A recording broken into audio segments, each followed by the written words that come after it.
자, 오늘은 제목이 심상치 않죠? 우주적 관점에서 생각하기. 야, 이게 어떤 분이 그래요. 이게 우리 목사님 스타일 제목이 아닌데, 근데 제가 만든 제목입니다. 네, 이것은 제 표현은 아니고 이번 주간뿐만 아니라 지금 몇 주에 걸쳐서 오늘 4번째 시간인데 티모시 곤비스가 쓴 약한 자의 능력이라는 책에 나오는 표현이에요. 사실 우리 한국 독자들에게는 이게 낯선 표현이죠. 우주적, 그러니까 뭐 이렇게 은하계가 있고 로켓가 막 날아다니고 그런 물리적인 우주로만 생각을 하는데, 그것을 포함해서 오늘 본문에서 의도하는 제목이 갖는 진짜 의도는 보이지 않는 세계를 총망라해서 우주적이라고 표현을 해봤어요. 자, 우선 그 의미를 좀 오늘 본문을 중심으로 전개를 해보도록 하죠. 우선 본문을 좀 띄워주세요. 자, 그런즉 너희가 어떻게 행할지를 자세히 주의하여 지혜 없는 자 같이 하지 말고 오직 지혜 있는 자 같이 하여. 자, 다음 절. 세월을 아끼라. 왜? 때가 악하기 때문에. 여기 때가 악하다라는 표현을 했어요. 그러면 이제 책을 읽는 독자들의 입장에서는 이렇게 이해하기가 쉽죠? 그래, 맞아. 세상이 지금 얼마나 흉폭하냐. 그런 사회에 나타나는 험악한 몇 가지 지표만을 두고 하는 얘기는 아니에요. 여기 악하다는 말은 그 너머 오늘 이야기를 하자는 거예요. 악의 너머, 뭐가 있는가. 자, 그래서 우리 그 악의 실체를 좀 보도록 하겠는데요. 우선 에베소서 2장을 좀 자막으로 보십시다. 오늘 자막이 좀 많습니다. 언젠 적었냐? 맞습니다. 오늘도 많아요. 그때에 너희는 그 가운데에서 행하여, 자, 잘 보세요. 이 세상 뭐죠? 풍조라는 표현을 해서 풍조. 이 굉장히 중요한 표현입니다. 풍조, 그러니까 세상에 무슨 유행, 트렌드 이 정도로만 생각을 하는데, 마틴 로이드 존스 목사님은 이 대목에서 경향이라는 표현을 썼어요. 경향. 여러분, 저는 왜 경향이 저래? 근데 그것이 아주 본질적인 표현입니다. 경향이라는 것은 하루아침에 이렇게 툭 만들어져 가지고 드러나는 것이 아니거든요. 오랫동안 그 사람 내면에 천착하고 되새겨지고 반복되고 일관성을 유지한 끝에, 여러분 이런 말 들어보셨죠? 자루 속의 송곳은 언젠간 삐져나온다. 마치 그런 겁니다. 사회에 이런 흉폭한 전조 조짐이 등장하는 것은 어느 날 갑자기 사회가 이렇게 나빠진 게 아니거든요. 오랫동안 이 사회 교육기관에서 사람들의 문화 속에서 천착되고 일관성 있게 반복되어 굳어진 그것이 어느 날 사회에 사람들을 경악시킬 만한 지표로 툭툭툭 불거지는 거예요. 그게 세상의 풍조입니다. 경향이죠. 그러니까 경향으로 자리 잡기까지는 굉장히 오랜 지난한 시간과 반복되는 일관성이 만들어진 끝에 그런 경향들이, 풍조가 나타나는 겁니다. 그래서 오늘 성경의 기록을 보면 그때 너희는 그 가운데서 행하여 이 세상 풍조를 따르고, 누가? 세상 사람들이 그 세상 풍조를 따른단 말이에요. 당연하죠. 왜? 그 다음 말이 또 중요한데, 공중의 권세 잡은 자를 따랐으니. 왜 그렇게 그 사람들은 따라가게 되느냐? 공중에 권세 잡은 자가 있대요. 여기서 말하는 이 공중의 권세 잡은 자가 오늘 우리 성도들의 인생을 우주적 관점에서 생각해야 되는 중요한 동인입니다. 자, 우리는 청년 시절에 이렇게 살면서 어떤 일은 내가 결정하고 또 이것이 나한테 손해가 되느냐 이익이 되느냐 하는 생의 복잡한 길목에 서서도 결국 자기가 결정을 하는 것 같아요. 그 주체가 자기인 것 같아요. 근데 성경은 단언코 그렇게 얘기하지 않습니다. 그것은 그 사람의 사고 방식을 그렇게 가능하게 형성시킨 무엇이 그런 결정을 하게 만들고 다른 결과로 그런 결정을 하게 된다고 얘기합니다. 그게 뭘까요? 공중에 권세 잡은 자라는 얘기예요. 그러니까 이것은 보이는 영역일까요? 보이지 않는 영역일까요? 보이지 않는 영역입니다. 이거를 보통 우리는 영적인 배후 세력이라고 얘기합니다. 그러니까 우리가 결정해서 그런 행동들을 하는 게 아니에요.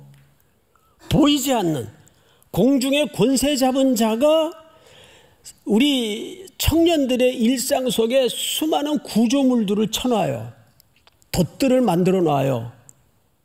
그러면 그 악의 생태계 속에서 우리는 익숙하게 그 경향을 이게 선인지 악인지 분간도 모른 채 걷고 따라가다 보면 나도 모르게 당연히 그래야 되나 보다 하고 술텀벙 물텀벙 그냥 쫓아가는 거예요. 얘도 하는데 뭐 그게 이제 풍조로 만들어지는 거죠. 이게 단순한 문제가 아니에요. 또 볼까요? 곧 지금 불순종의 아들들 가운데 역사하는 영이라. 자, 여러분 여기에서 한 걸음 우리가 멈추어 서서 이거를 보통 뭐라고 얘기하냐면 악의 동맹 세력이라고 얘기를 합니다.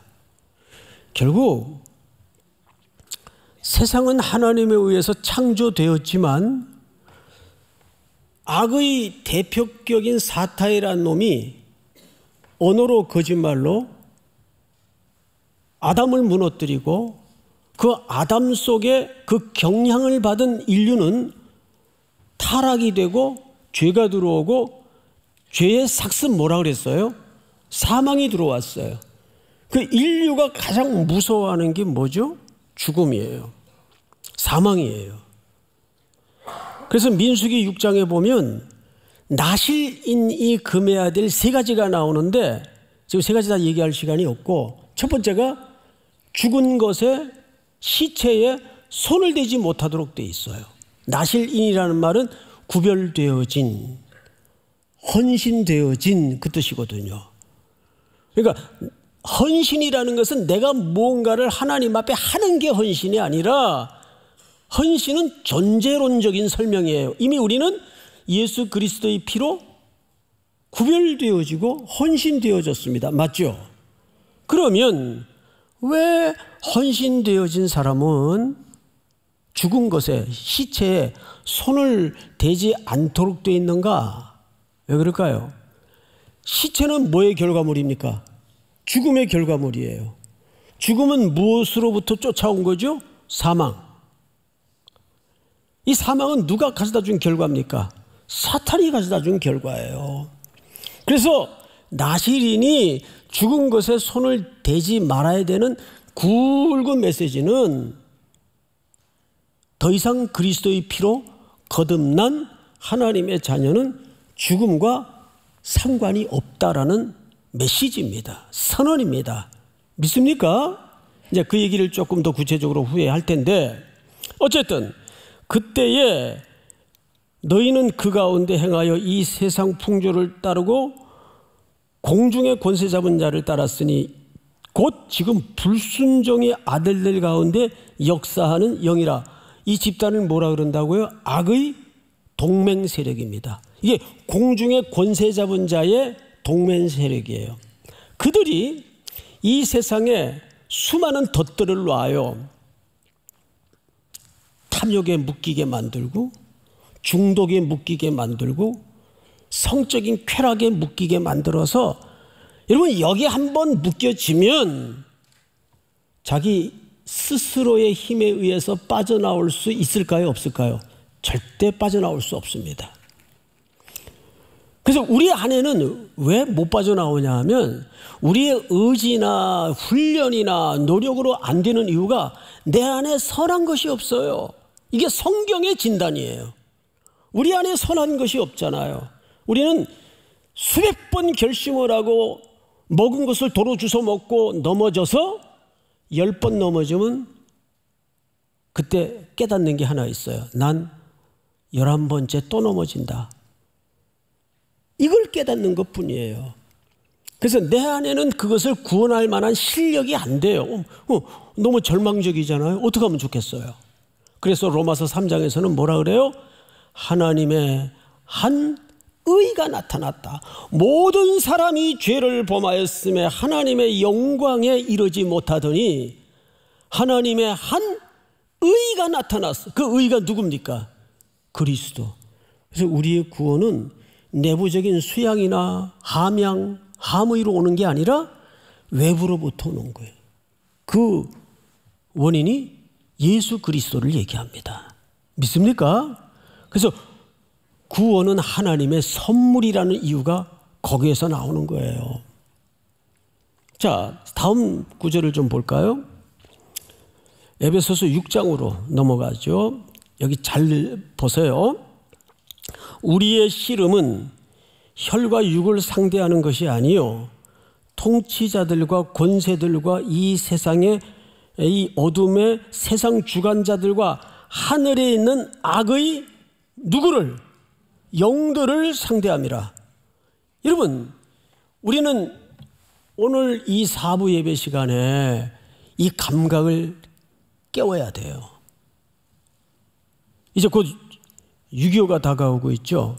여러분, 우리나라가 전쟁 중에 있다는 것을 알고 계세요? 우리는 종전선언이 안 된 나라입니다. 전쟁 끝! 아니에요. 지금 휴전 중에 잠시 쉬자. 이게 지금 벌써 70년이 흐른 거예요. 이 휴전이 엄밀한 의미에서 지금 전쟁 중에 있습니다. 그런데 너무 이게 길어지고 또 남한은 발전을 해서 살기가 좋아지다 보니까 저 전쟁 끝난 줄 알아요. 여러분, 저 북에서 하는 쟤네들 행동을 보세요. 전쟁 끝낸 사람들이 하는 행동인가? 그 백성들은 기아 상태에서 죽어가는데 그 어마어마한 돈을 쏟아부어서 계속 포를 쏴댑니다. 미사일을 쏴댑니다. 그 한 방 날릴 때마다 휘청휘청해요. 저쪽의 경제 사정이. 지금 종전이 된 게 아니에요. 마찬가지로 우리 영적인 세계에도 우리는 보이는 세상의 구조와 싸우고 악당들과 싸우는 것 같지만 그 이면에는 저들을 저렇게까지 만들어낸 보이지 않는 악의 세력이 있다고요. 악의 영들을 대함이라. 성경이 뭐라 그래요? 하늘에 있는 악의 영들을 상대함이라. 이게 뭐냐면 우주적 관점에서 봐야 되는 이유입니다. 아, 그렇구나. 세상이 이렇게 험악하게 흉폭하게 돌아가는 것은 저들 자체적인 문제도 있겠지만 저들을 저렇게까지 만들고 메커니즘화 되게끔 형성한 뭐가 있다. 악의 세력이 있구나. 영의 세력이 있구나. 그러면 우리는 더 근본적으로 이 세상의 구조 개선을 하고 사람들을 교육시키고 심리적으로 접근을 하고 상담학적으로 접근을, 그런 것도 살아가는데 유익은 되고 필요는 하겠지만 무의미하다는 얘기는 결코 아니에요. 그러나 그것이 근본적으로 해결을 할까요? 해결 안 돼요. 해결할 수 없어요. 더 근본적인 문제가 우주적 관점에서 이걸 생각하지 않으면 그 해답을 찾을 수가 없습니다. 그 우주적 방법이 뭐냐 이 말이에요. 여러분, 예수님이 이 땅에 육신의 몸을 입고 오셨어요. 자, 성경 다음 구절을 좀 보십시다. 다 같이 시작. 그러므로 하나님의 전신갑주를 취하라. 이는 악한 날에 대적하고 모든 일을 행한 후에 서기 위함이라. 네, 여기 중요한 얘기를 하고 있어요. 그러므로 하나님의 전신갑주를 취하라. 이는 무슨 날에? 악한 날은 언제일까요? 7월 며칠이에요? 12월 며칠이에요? 그런 물리적인 날짜를 얘기하는 게 아니에요. 여기서 악한 날은, 자, 유대인들의 세계관에서부터 출발합니다. 유대인들은 종말을 어떻게 봤냐면 메시아가 옴으로써 종말이 온다고 봤어요. 근데 그 메시아가 오셨어요, 안 오셨어요? 오셨어요, 안 오셨어요? 2000년 전 베들레헴 땅에 육신의 몸을 입고 오셨어요. 그때부터 종말이 시작이 됩니다. 그러면 시작된 종말은 언제 끝이 날까요? 그렇죠. 그 메시아가 다시 오시는 날에 그 종말은 모든 게 종료가 됩니다. 그러면 종말의 시작부터 종말의 마지막 시간까지의 기간을 뭐라 그래요? 악한 날이라 그래요. 이 날은, 이 기간은 언제 끝이 날지는 모르지만은 일시적으로 악의 공중 권세 잡은 자들이 득세하는 것처럼 보여집니다.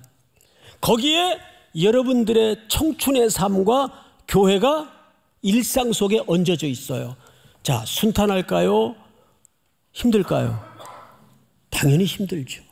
버텨야 되고 분투해야 되고 떠밀리지 말아야 되고 휩쓸리지 말아야 되고. 그래서 그리스도인으로 산다는 것은 굉장히 치열한 전쟁이에요. 싸움이에요. 분투예요. 믿습니까? 그러니까 쉬운 시간이 없어요, 사실은.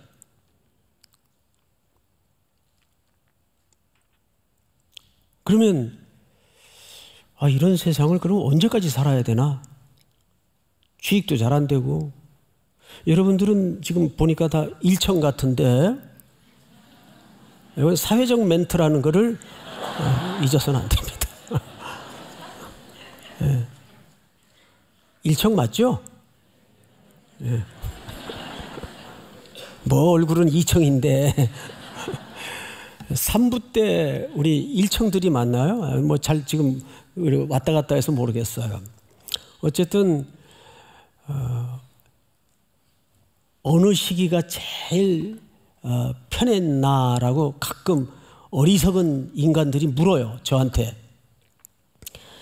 편한 시기가 어디 있어요? 20대는 20대대로 힘들어요. 그러면 유치원 다니는 아이들은 안 힘들어요? 걔들은 또 걔들 연령대 기준에서 힘들어요. 걔들도. 그 인생의 긴 길목이 늘 그렇게 버겁거리고 힘들게 돼 있어요.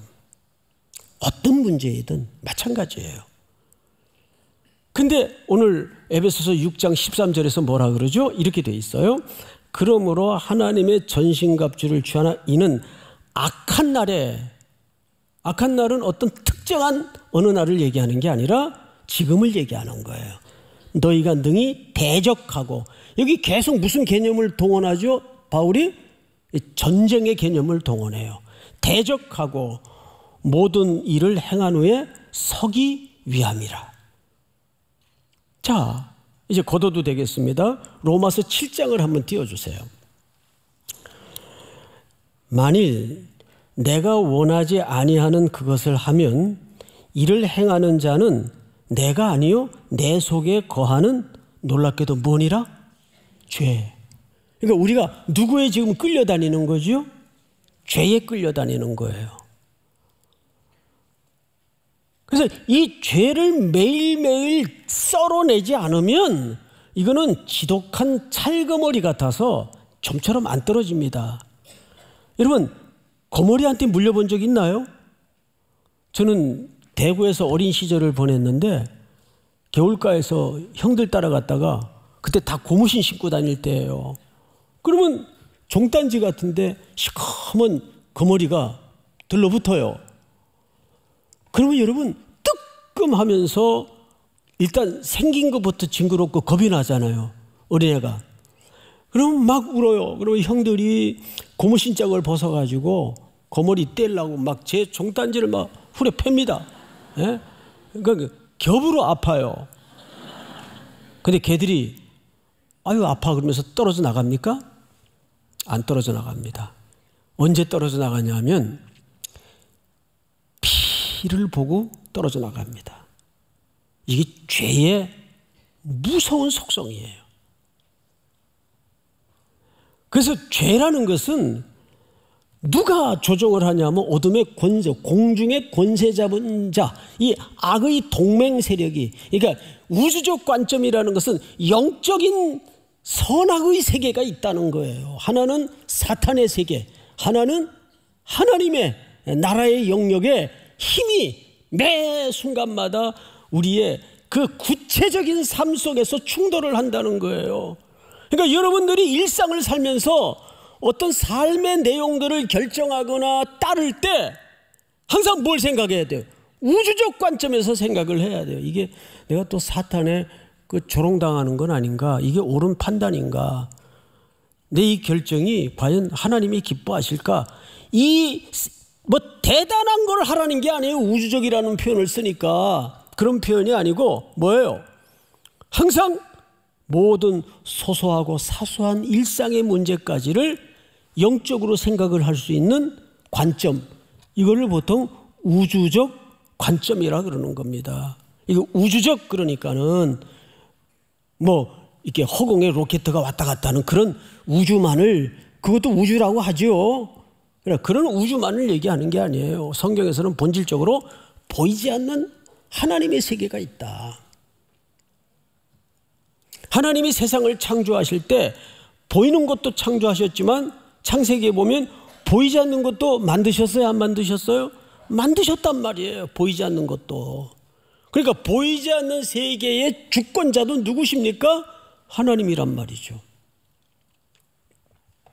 자, 성경을 다시 보십시다.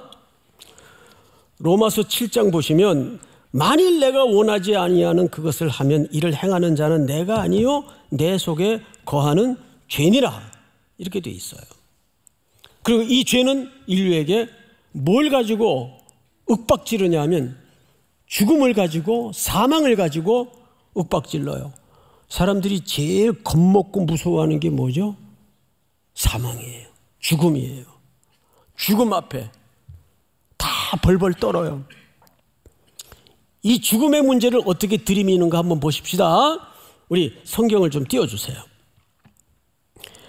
사망이 쏘는 것은 죄요. 죄의 권능은 뭐라? 율법이에요.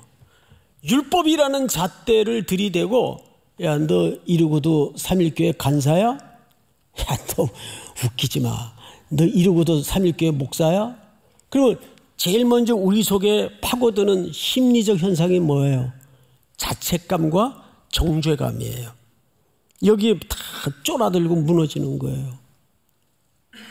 여러분, 사탄이 이걸 노려요. 그래서 어떻게 하든 하나님의 영역으로부터 얘를 자꾸 떼내려고 그럽니다. 거기에 속는 거죠.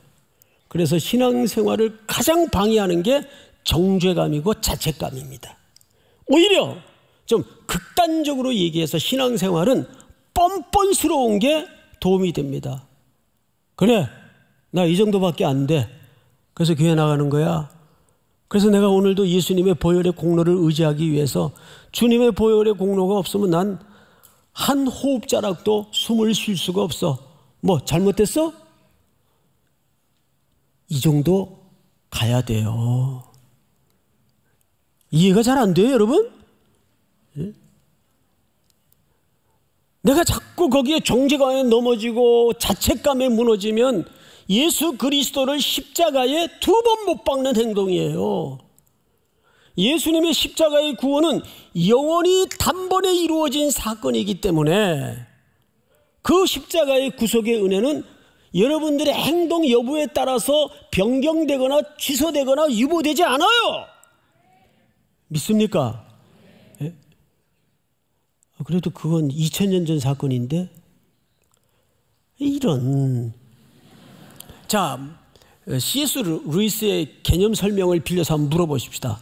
시간이라는 개념은 하나님에게 필요한 거예요? 여러분들에게 필요한 거예요? 우리에게 필요한 거죠. 그러니까 십자가의 사건을 딱 시간 개념을 빼내면 그건 영원한 사건이에요. 2000년 전이나 오늘이나 하나님에겐 똑같은 거예요. 그거를 우리에게 설명하기 위해서 시간 속에 그 구원의 과정이 펼쳐지게 만든 것뿐이죠. 인간의 이해를 돕기 위해서. 시간은 저나 여러분들에게 필요한 거죠.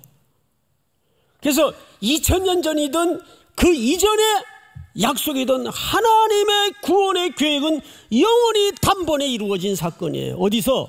십자가에서. 믿습니까?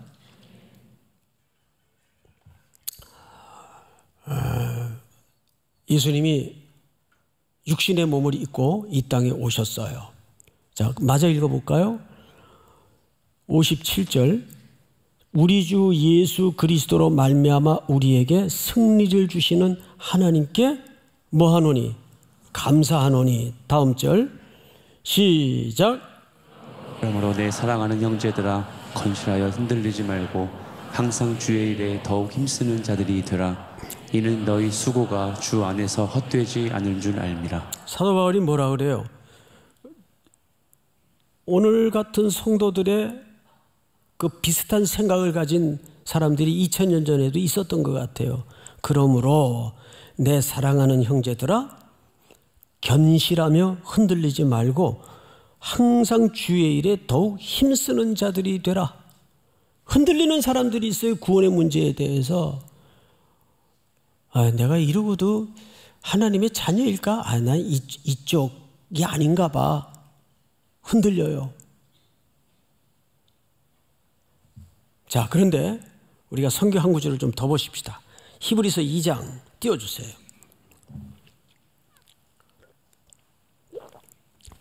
아주 중요한 대목인데, 자녀들은 혈과 육에 속하였음에, 혈과 육이라는 것은 몸을 입었다 그 말이에요. 단순하게. 그도 또한, 예수님을 두고 하는 얘기죠.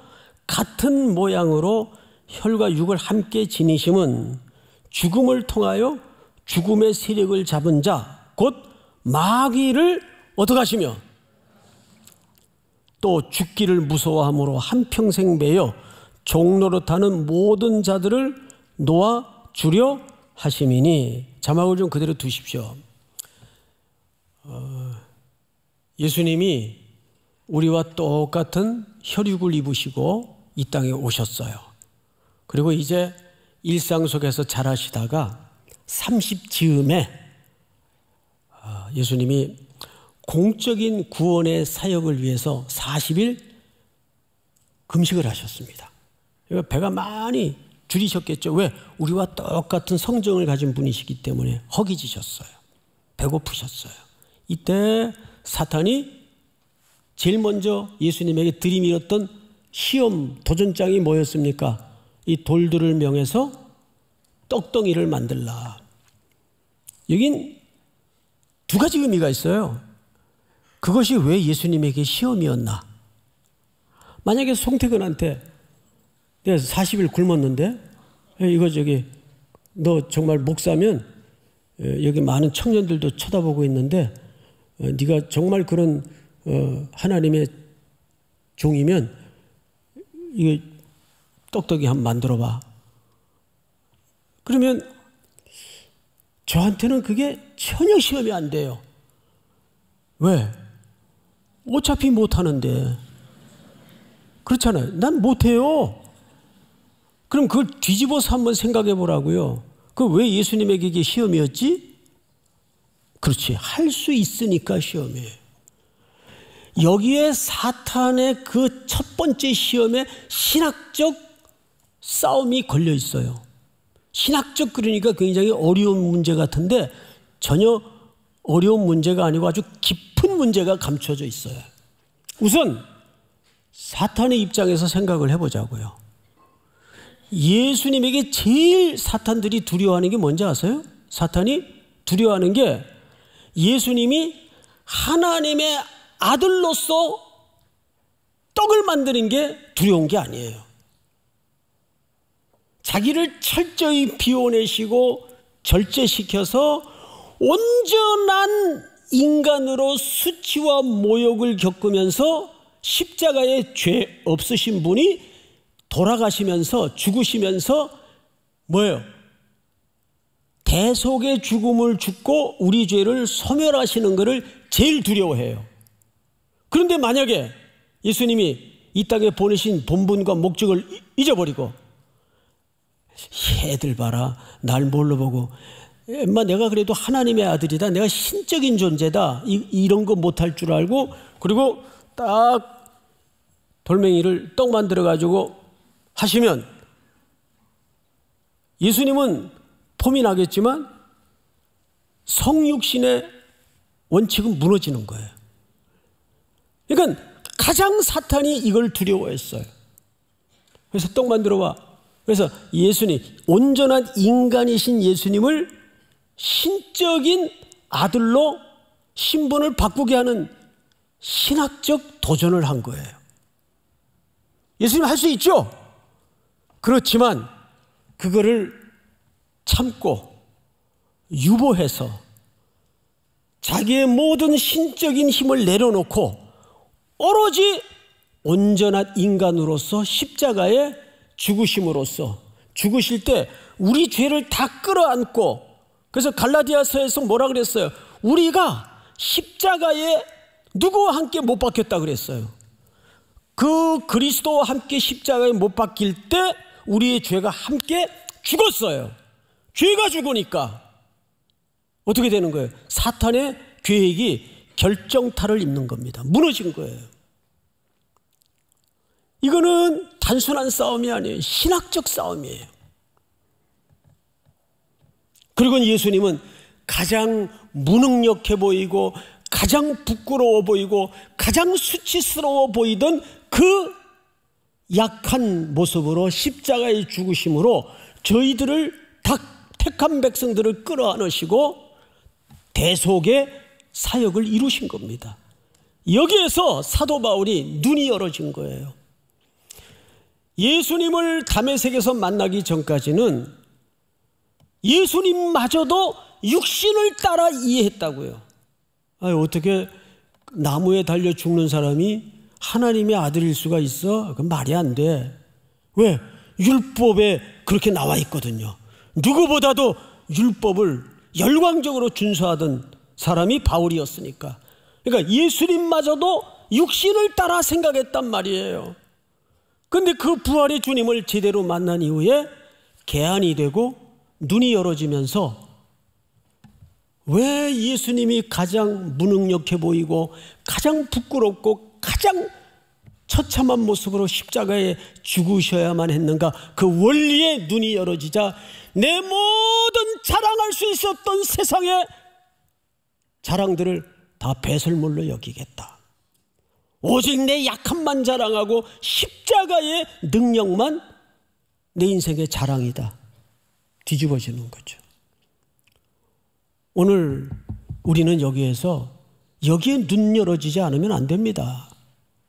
그런데 곰비스가 쓴 글을 한번 제가 소개해 드릴게요. 띄워주세요. 교회는 항상 우리가 하나님의 목적이라고 생각하는 것을 세상적인 방법으로 성취하려는 뭘 받는다? 유혹을 받는다. 이 대목에서 조심하셔야 돼요.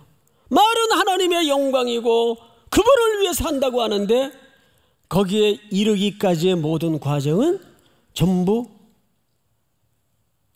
우리가 더 확보해야 되고 더 크게 만들어야 되고 더 주도해서 자기 주도적이고 자기 확장이고 자기 팽창의 논리와 방법으로, 어디 십자가가 그런 방법을 택했어요? 이것이 하나님의 백성에게는 영원한 걸림돌이다. 우리가 힘있고 영향력 있는 사람과 관계를 맺고 엄청난 자금을 모으거나 잘나가는 유명한 그리스도인들 뒤에 줄을 서는 것으로 경건한 목적을 성취할 수 있다고 생각할 때마다 우리의 상상력이 이 악한 시대의 세속적인 모습을 완전히 빼다박은 것으로 폭로된다. 얼마나 뼈 때리는 충고입니까? 근데 실질적으로 십자가는 꼭대기에 세워놨는데 교회들이 점점 십자가의 방식과 멀어지고 있다는 거예요. 제가 2부 때도 말씀을 드렸는데 하나님이 교회에 절대 용납하지 않고 싫어하는 거 2가지가 있어요. 사람의 영향력을 이용하려는 모든 시도를 하나님은 싫어하세요.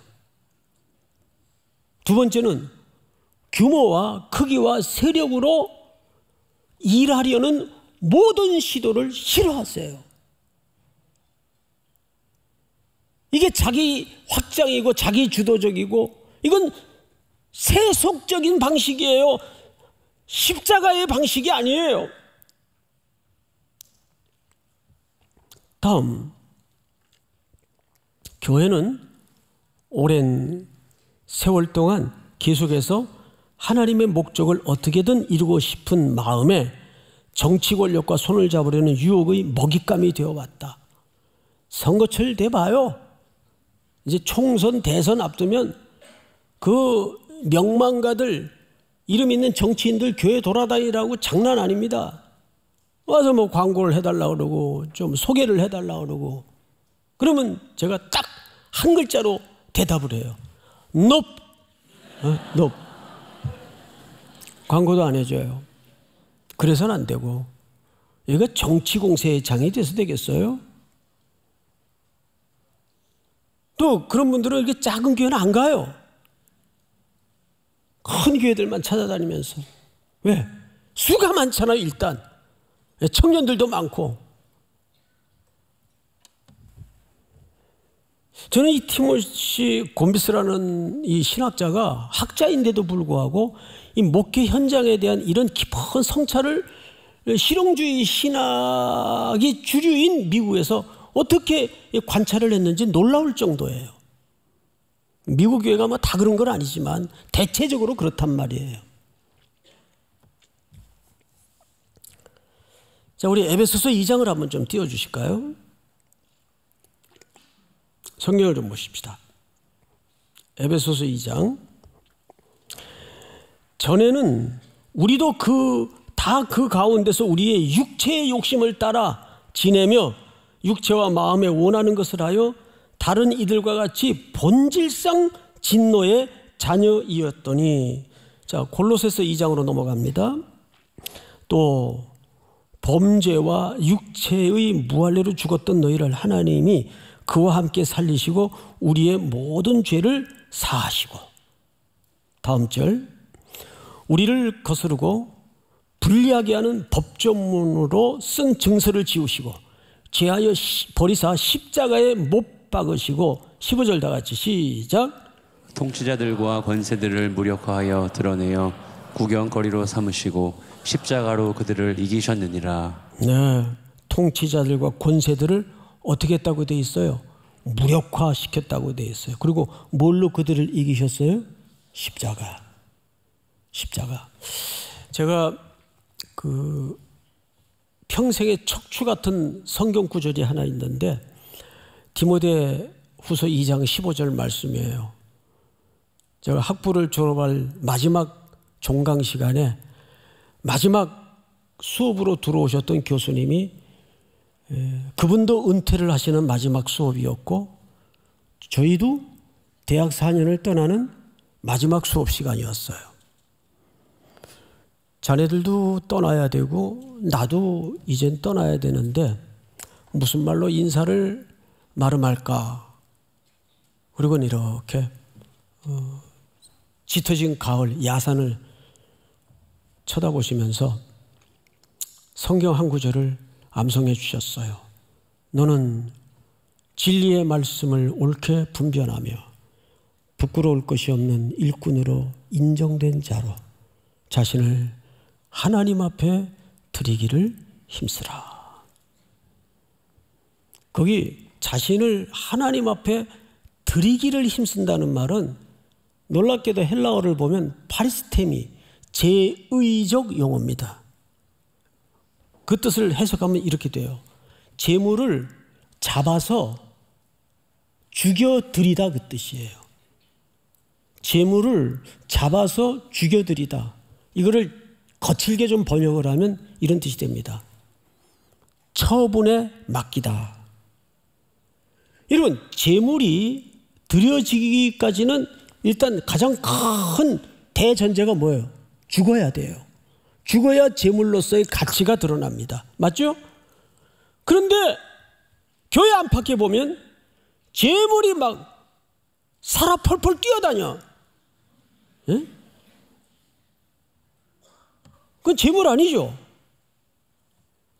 그 우리 그리스도인들이, 특히 저희 같은 목회자들이 아무래도 이제 앞에서 리더 역할을 해야 되다 보니까 어떤 압박감이 있냐면 뭔가를 해야 된다는 압박감에 한국교회 목회자들은 특별히 시달려요. 뭔가 해야 되는데 처분에 맡기는 것부터 하세요. 자기 인생을, 보통 요즘 젊은이들 트렌드가 뭐예요? 네가 좋아하는 걸 하고 살아야 행복해. 네가 하고 싶은 걸 하면서 살아야 행복해. 또는 네가 잘하는 걸 하면서 살면 행복해. 잘하면서 하고 싶은 일이면 그건 대박이야. 얼마나 논리적이고 합리적이에요. 근데 마이클 고인 같은 그 학자는 뭐라 그래요? 소명이라는 것은 자기가 하고 싶은 걸 찾는 게 소명이 아니라는 거예요. 하나님이 그 인생을 통해서 걷도록 되어 있는 그 길을 찾는 게 소명이라는 거죠. 예? 잠언에도 보면 마땅히 행할 길을 누구에게 가르치라? 아이에게 가르치라. 거기 마땅히 행할 길이라는 말은 윤리적이고 규범적인 그런 인간을 만들라는 말이 아니에요. 그 아이가 걷도록 되어 있는 그 길을 뜻합니다. 마이클 고인은 그걸 소명이라고 말해요. 그러니까 여러분들이 난 아직 내가 뭘 잘하는지 잘 모르겠어요, 목사님. 몰라도 돼. 그게 중요한 게 아니에요. 또 내가 뭘 하면서 살아야 될지 아직 갈피를 못 찾겠어요. 괜찮아요. 잘하는 일과 자기가 하고 싶은 일을 찾는 게 중요한 게 아니고 하나님의 말씀에 밀착해서 하나님, 제가 어떤 삶으로 주님 앞에 순종해야 될까요? 여기에 집중하셔야 됩니다. 남은 한 주간 동안 새벽마다 엎드려서 하나님 앞에 이 기도에 집중하세요. 그리고 신앙생활의 제일 방해꾼들이 뭔지 아세요? 자꾸 기특한 생각을 하는 사람들이에요. 기특한 생각하지 말고 사도 바울이 아니라 사울이 왕이 되자마자 아말렉과 가서 싸워라. 그래서 가서 싸웠어요. 이겼어요. 그리고 명령대로 모든 걸 다 진멸했습니다. 그런데 사무엘 선지자가 신방차 장막 가까이 갔는데 평소에 안 들리던 짐승 우는 소리가 들려요. 없었는데 그 들었었자마자 이 웬 짐승 우는 소리요? 이제 사울이 뭐라 그랬어요? 이거는 뭐 다른 게 아니고 제가 다 전쟁도 이겼고 하나님 말씀을 다 지켰는데 이거는 우리가 늘 제사를 드리지 않습니까? 그 제사 드릴 때 하나님 앞에 드리면 너무 좋을 것 같아서 제가 좀 남겨둔 거라고. 기특하잖아요. 그게 문제예요. 예?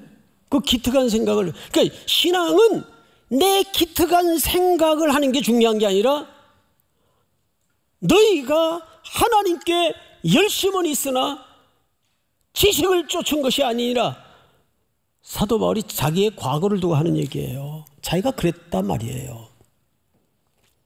오늘 이 말씀을 말음하면서 우리 청년들은, 우리 삼일교회는 주님 오시는 그날까지 내 약함이, 내 수치가, 내 모욕이 부끄러운 게 아니라 그것을 자랑할 수 있어야 되고 거기에서 하나님의 능력이 나타나요. 그 사도 바울이 뭐라 그랬어요? 혈통적으로 내가 히브리인 중에 히브리인이다. 학벌 내가 가말리엘 문화생에 최고 학부를 나왔다. 사회적 내 로마 시민권자야. 그런데 내가 주님 십자가 제대로 만난 후 이거 다 딱 3글자로 정의했어요. 배설물, 똥덩어리다 그 말이에요.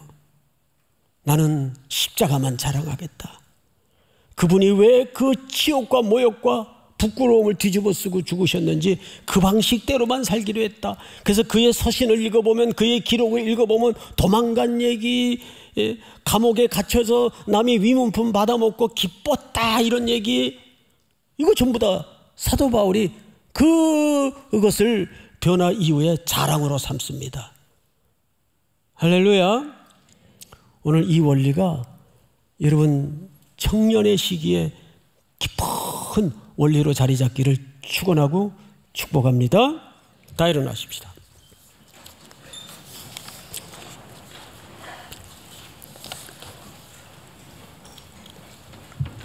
이곳에 임하신 하나님 나라,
지금은 우리 구주 예수 그리스도의 은혜와 하나님 우리 아버지의 놀랍고도 기쁘신 사랑하심과 성령님의 교통, 위로 충만케 하시는 역사가 오늘 머리 숙여 경배하는, 사랑하고 사랑하고 사랑하는 귀한 우리 청년들, 성도들, 해외, 국내, 멀리 출타해 있는 가족들, 복중의 생명까지 영원토록 함께 있을지어다.